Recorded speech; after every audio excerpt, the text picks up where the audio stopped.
दोस्ती का बेहतरीन लिबास वफादारी है सुल्तान मुअज्जम। इस बारे में मौलाना रूमी मसनवी में कहते हैं, एक नौजवान रोज अपने बाबा के पास आता और कहता, मेरे बहुत से दोस्त हैं और आपके पास सिर्फ एक दोस्त है। एक दिन उसके बाबा ने एतराज करते हुए कहा, अगर मिलने वाले हर फर्द को कहें कि ये दोस्त है तो वो गलत है। हकीकी दोस्त सिर्फ एक या दो होते हैं। बेटे ने कहा, नहीं, वो सब मेरे करीबी दोस्त हैं। उसके बाबा ने कहा, ठीक है, आप अपने दोस्तों की आजमाइश करेंगे। लिहाजा उन्होंने दोस्तों को आजमाने का फैसला किया। एक शाम उन्होंने भेड़ ज़िबा की और उसे बोरी में डाल दिया।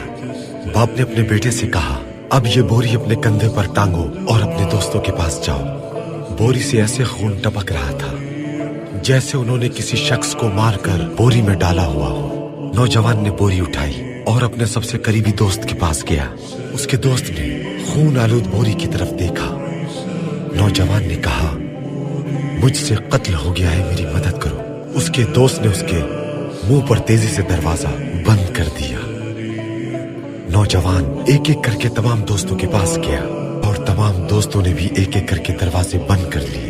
बहरहाल वो नौजवान घर वापस आ गया और इस नतीजे पर पहुंचा कि उसका कोई ऐसा दोस्त नहीं जो बुरे वक्त में उसकी मदद करता।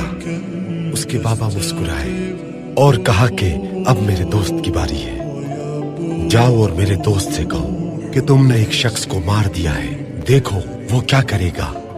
नौजवान अपने वालिद के दोस्त के पास गया और कहा कि मुझसे कत्ल हो गया है, मेरी मदद करें आप। बाबा के दोस्त ने बगैर कुछ सोचे उससे बोरी ले ली और अपने घर के पीछे खेत में चला गया सुल्तान मुअज्जम, और उस बोरी को जिसमें भेड़ थी उसे जमीन में दफन कर दिया और मिट्टी को अच्छी तरह से बराबर कर दिया और ऊपर फूल पौधे लगा दिए ताकि कोई कुछ समझ न सके। बेटा अपने बाबा के पास आया। उसने कहा कि आपके दोस्त हकीकी है।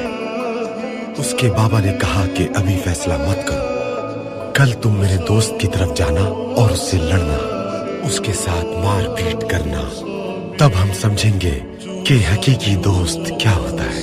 अगले रोज नौजवान अपने वालिद के दोस्त के घर गया, उससे झगड़ा किया और उसके साथ मारपीट की। उसने अपने बाबा के दोस्त को तमाचे रसीद किए। वो रोने लगे और उसे देखा और कहा, लड़के यहां से जाओ, बाबा को मेरा सलाम कहना। मैं ऐसा आदमी नहीं हूं जो 2 तमाचों के बदले गुलाब के बाग को वीरान कर दूं।